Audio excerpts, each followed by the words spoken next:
Hello, my beautiful friend. You can see that I'm a little distraught right now. So, first of all, welcome back to another Black Library review. Today, we are going to talk about Siege of Terra, Era of Ruin. I just finished it, and I did not want it to stop. Holy damn. But this sounds more positive than it is because, as with all anthologies, there are some really, really good ones, and there are some that are just fine with the short stories. So, Era of Ruin is the latest Siege of Terra, or probably the last Siege of Terra novel that we get. So, this is just a compilation of of some short stories, and I'm going to go through this list right here. Obviously, I'm not going to talk big spoilers here, as there are just short stories. I would basically just tell you the plot line, and this is something I really don't want to do, as this is an anthology. If you are slightly interested in the Horus Heresy, I would say this is one of the must-reads. In my mind, the Siege of Terra series is a must-read if you want to know about the Horus Heresy.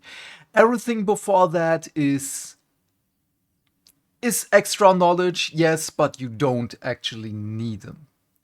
It's just a nice to have thing. So, I really don't know what to say about this one. Obviously, I do, but this also kind of makes me mad. So, at the end of my review, I will talk about why this makes me so mad about the 40k storyline and the Age of Sigmar storyline right now. Okay, let's begin. I'm sorry, I already talked a little bit too much. Let's start with Era of Ruin. So, okay, we have Angels of Another Age, written by John French. This one is a great start for this anthology book because it is written in the perspective of a Blood Angel, and he fights with, what was it, an Imperial Fist and a White Scar after basically, well, the, most of it is after Horus's death and the Emperor's incarceration. Is incarceration the right word? Please correct me if I'm wrong. After his entombment in the Golden Throne. And what I really, really loved about this one is how it's written. The death of Sanguinius. We already had a couple of iterations of, oh yeah, it feels like this, it feels like that, or just black rage and everything is black, everything is red, just kill, kill, kill, and everything. We already had all those stories. Some of them were really good, and other ones were exceptionally good. So the Siege of Terra series again is just the peak of those sanguineous death stories and the effect on the Legion and all of his sons. But yeah, this is. I can't tell you how well this is described. Mr. John French did something really, really beautiful here, and I'm all for it. There are moments in there when I've already forgot the names of every character. I'm so sorry. When the Blood Angel is trying to remember art, and he's trying to visualize himself writing things, dipping the feather into ink and stuff, and the White Scar is beside him like, oh, he got mad like the others. Oh no. Which is kind of heartbreaking for me. And then they talk about hobbies and stuff, which That was really, really nice. So this one was a really good short story. The next one, Fulgurite by Mr. Nick Kime, is for me personally okay. Your mileage will vary here because a lot of the beginning until the middle of the short story is just fighting. There is a lot of suspense there. If you are into this, you will really, really like this one. For me, it really began at the halfway point when you know what this character wants to do. Also, wait, I just need to Google one word because I actually don't know what it's called in English. Just a second. A dowsing rod. So yeah, it will make sense in a moment. The character that we're following, you don't know who this is. Maybe you know if you have read some of the previous Horus Heresy novels. I didn't, so I didn't know who this person is, who this Astartes is, and what he wants to accomplish and stuff. I just knew what he was carrying. And stuff is happening, of course, and he's basically following this fulgurite chart like a dowsing rod, which is kind of hilarious to me as I'm just imagining it. Obviously, it's not happening like that in the story, but I'm just imagining an Astartes with this fulgurite chart and like a dowsing rod. Where is my target? But the end, oh crap, the end really struck me. Um, Obviously, I can't tell because it would take everything from the story away. But again, for me personally, this was one, if not the weakest one, because the majority of the story is a me problem, because I don't like the prolonged fighting scenes. And within a short story to have so much fighting in it is, I don't know, it's just not for me. So, Fragments, all we have left by Dan Abnett. Holy crap. I loved this one. You're following a Sister of Silence. And this is, she's with a couple of survivors of the Imperial Army. And everyone is like, okay, we are not really liking her, but she saved our lives multiple times. We kinda get used to her right now. The commander already knows some thought marks and everything, so the sign language they do. Um, and we follow her thought process through everything. When she's fighting, when she does anything, and what time, what age is now upon them that humans are more scared of something else and not of her. That they are willingly accepting her into their own ranks. And as someone who didn't have a previous life, because she was one of the few Sisters of Silence who basically just was born and then Sister of Silence training. That's it.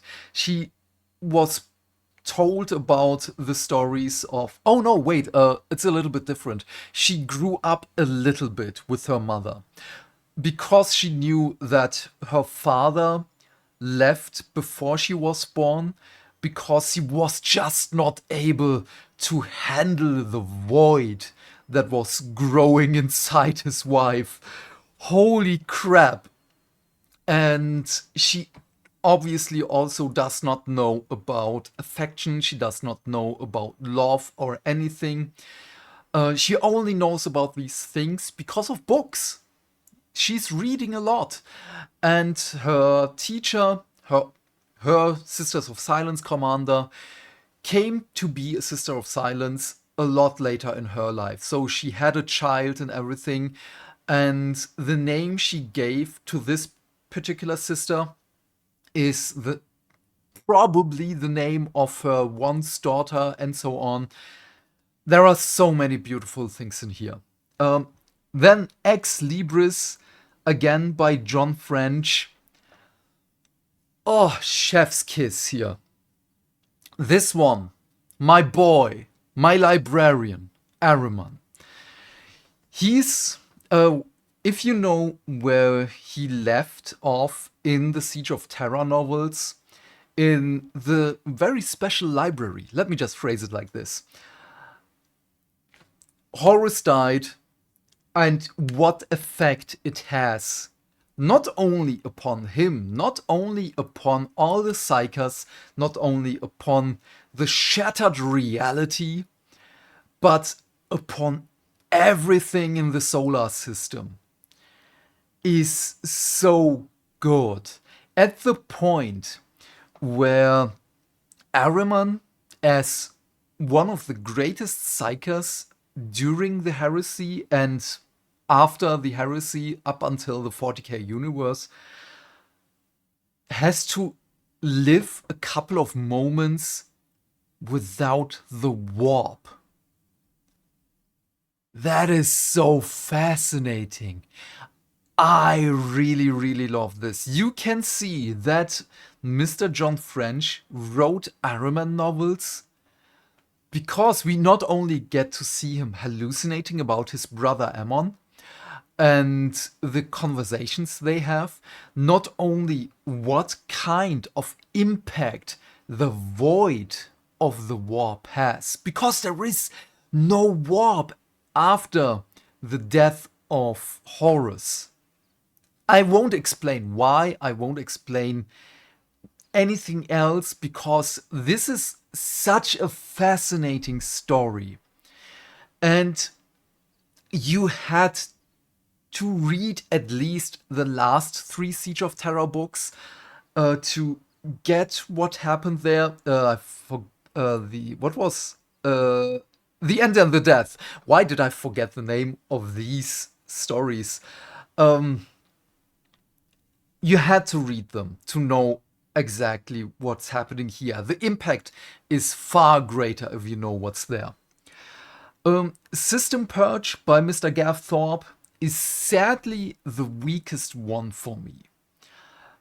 It has something to do with the AdMech. There is still some scrap code around and no one knows what to do with it. Some are obviously intrigued, some are willing to go against it, but I must admit I can't remember anything about this one. It just flew by me. And I'm really, really sad about this because I really enjoy Mr. Gav Thorpe's writing. But this didn't do anything for me. I don't know. I just remember the last 2 words because it was System Purge. As the scrap codes did something to the characters and some... I don't know. I'm really sorry about this. I really want to talk more like with the other stories, because again, Fulgurite was something that I did not enjoy for the first half, but it saved it for the rest. But System Purge, I love AdMech. I love the AdMech stories. I love Call. You know this if you are following the channel for a longer time. But for this one, I am not willing to say anything because I don't want to taint your thought process of this one. It might be really, really awesome for you. After the Dawn is picking up at the point of the story where we left Katsuhiro.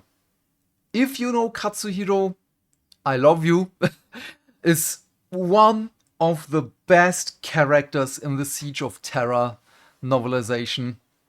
Not novelization, in the Siege of Terra series. Oh my god, I'm so happy to see this story end. Because we left Katsuhiro and the baby. Very important. And it was just finished. which was really sad. Oh yeah, After the Dawn, written by Guy Haley. I'm sorry. Um, this is also such a good story. Maybe I'm a little bit biased here because I really wanted to know what's happening, but there are things in this story that is immediately after the war.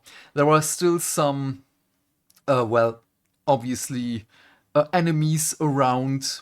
They have to rebuild Terra and everything. So interesting to see what's happening all around Terra right there. Also, what a baby does to people around after a war. Which is, I don't know what to tell you. After the last couple of weeks, if you're following the news, this this really struck me. At one point, maybe I'm a little bit too open right now. I'm really sorry about this. This struck me not only because I can't have children, I don't have children, and I hope that we're never getting into a war. Not only because I'm incapable of fighting due to my sickness, I can run for maybe 10 seconds and then everything hurts. My spine will shatter. My lungs will burn into a crisp and my heart will explode. But yeah, but to see a scenario after a war where basically no one has hope, no one has anything left, and then there is a baby. And some people are just like, we have to save this child with everything we have. It is the last hope. And then there are others who like, what do you want? Do you want to extort more food from us? Is this even your child? And everything. And holy crap. I don't know. So this is such an awesome story. There are some comeback characters here. One comeback character. Again, you had to have read the Siege of Terra series, which again, do. The Siege of Terra series, the mainline books, do read them. You will get more out of this whole anthology. Then Homebound. There is a character, first of all, written by Chris Wraith. And Mr. Chris Wraith, again, I like the Wraithiverse, which I love to call it like this, because with, what was it? Protectors of the Throne series and the one Inquisition series. Wait, please load. What was the name of the series? Wait, you're going to go through this with me right now. Where is it? The Chronicles of Terra? Why is it in German? Damn you. Wait. Why are there also German...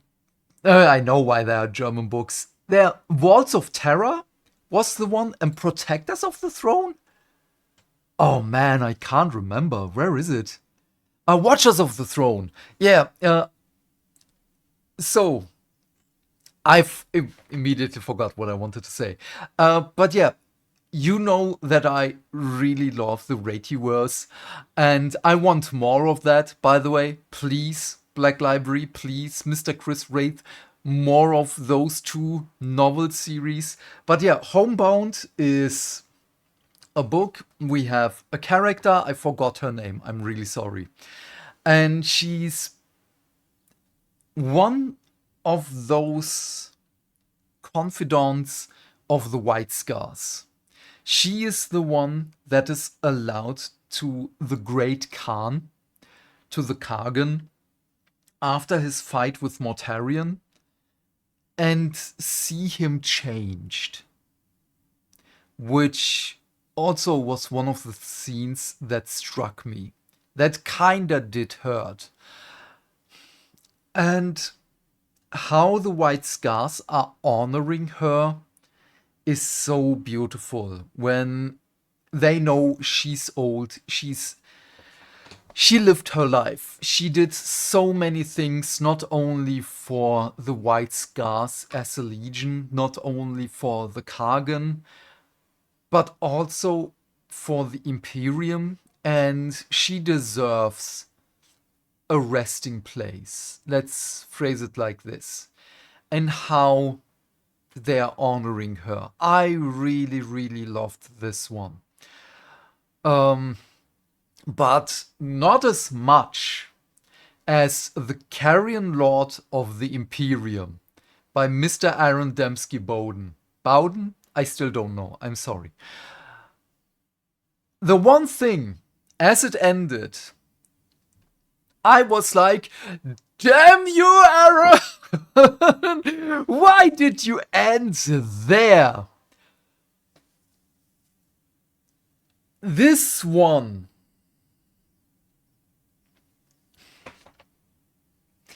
It was way too short. We needed way more of this. Usually a Black Library novel is about 11 to 12 hours. As you can see, runtime 8 and 31. I didn't buy this one as a physical one. One of the first siege, not one of the first, one of the books that I didn't buy because not only was there a price hike to 29 euros, but also it's a little bit shorter than the other novels, and the other ones were 25 euros. We pay 4 euros more, or your regional equivalent, for a shorter book. Yeah, so that's why I only have the audiobook version. But I would have loved to have the Carrion Lord of the Imperium to be stretched out more. There were so many things in there. You have the storyline of a Custodes here. From the beginning of the Imperium, with Proto-Astartes, Thunder Legion, and there were so many spoilers, and I don't want to talk about a lot of them. I want to talk about all of them, but I can't, because it is just fantastic. Let me just glaze over a couple of them. Not only do we have how the Custodes are talking to each other, how they behave with each other, how they are behaving with the Sisters of Silence, how they formed the talents, that they have basically the 300 within the 10,000, which is how can you phrase it? It's an inner circle of the Custodes, as they are the chosen ones of the chosen ones. The 300 are a body of individuals. No rank of experience, no matters of experience, no matter of rank is important to get in there. So the Emperor chose these handful of individuals just to know what they're thinking. He asks them, what are your thoughts about this? Really incredibly fantastic. And there are some things in there what the Custodes are thinking about the Primarch project. The PP, if you want to say it like this. Before the project began. And one of them is just saying, it doesn't matter what we say. You already made up your mind. You just want to know if everyone is following you or not. Basically, it's not what he says, but still. The only thing he really says is, you made up your mind already. It doesn't matter what we say. Then, oh man, I don't want to spoil you. again, he talks about. This is so hard. This is such a good story. Holy crap. Uh, about the chosen partner, not obviously not romantic partner, not even likable partner, but battle partner with the Sisters of Silence, that every Custodes has basically a Sister of Silence accompanying him. And oh man, I don't know. You see how conflicted I am, because there are so many things I want to talk about, but I don't want to dilute things, as this is something you really have to read for yourself. This is not something you can watch in a video, read in a short compression on Reddit or anywhere else. I mean, you obviously can, but it takes away so much. Like, it takes away from the whole Siege of Terra series. I've seen a year ago or something like that, after the end, the End and the Death Volume 3, how someone, I don't know why this comes to my mind right now.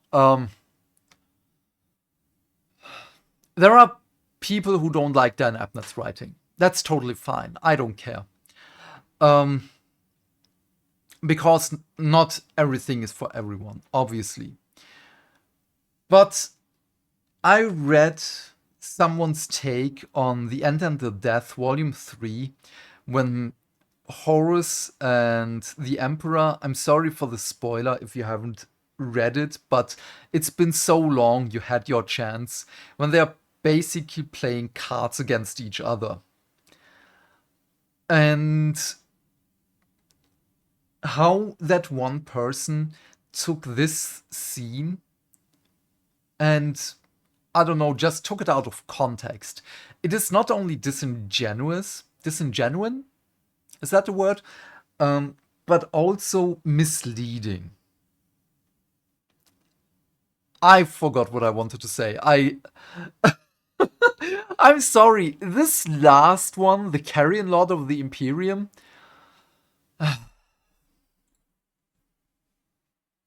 I don't know. It wrecked me. I did not want it to end. I want more. Why did it end? I know it would have taken me longer to get to this video, but this is one of the stories that will follow me throughout the coming weeks and months. Okay, there is one part I have to talk about. When, after the fighting, after everything, Gilliman wants to shatter the legions, they're having another argument between Primarchs and what the Custodes are thinking about this, how they're perceiving everything, and what they are willing to do, what they are planning to do. Oh man, I mean, we already knew their thoughts about the Primarchs even before this short story. We knew from the Dawn of Fire novels. We knew from other novels already their thoughts about the Primarchs and everything. Their thoughts about the Heresy and everything. But man! Maybe I'm just a little bit too emotional right now. But that last one, that really got me. But yeah, I'm already talking a lot. In about 1.5 hours, I'm going to pre-order the last Dawn of Fire novel. I'm excited for that one because it ends. That sounds so mean. Read this one. I'm not even giving it a score because I don't know how to score this one. It's one of the must-reads if you're interested in the Heresy. You don't need the Siege of Terra series before this one, which I like. But also, you will get by far more enjoyment out of it. By far. If you have read it. Especially the one After the Dawn, The Darkness by Guy Haley, Homebound by Chris Wraith, Fragments. Oh no, Fragments by Dan Abnett, not really. But Ex Libris by John French with Ahriman. Those are the ones that benefit so much if you have read the Siege of Terra series. Yeah, oh yeah. Oh, wait. I almost forgot. My rant. I will keep this short because this video is already too long. The whole Siege of Terra series makes me really, really mad about the current state of Age of Sigmar and the 40k storyline. Maybe you are aware of it, maybe you're not. The Siege of Terra storyline was well planned from the beginning. And from the beginning, I mean before they even penned anything onto paper.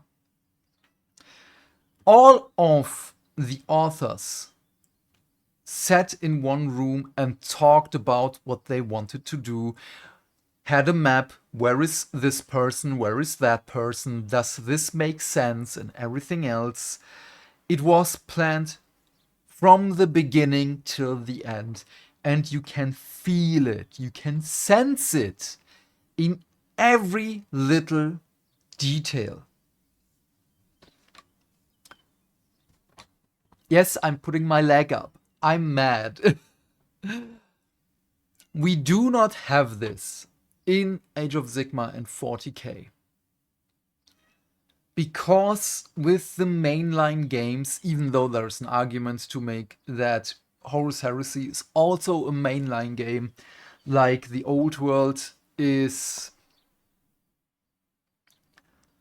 the planning.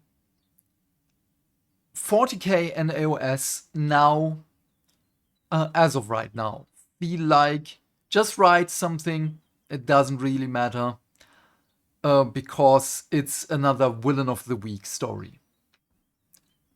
I don't want this. And at the same time, I'm really conflicted about this. I also want this. How I want it to be is... Maybe I should do this also in another rant video. So this is why I'm keeping it short. No, I'm just gonna keep it short. This is going to be a rant video over the coming week. I want the AOS storyline and the 40k storyline to also have a plan throughout. And not having all of the things disjointed from one of each other. Because even the Dawn of Fire series, wait for that rant when I am through with the Silent King novel. Even that one feels disjointed.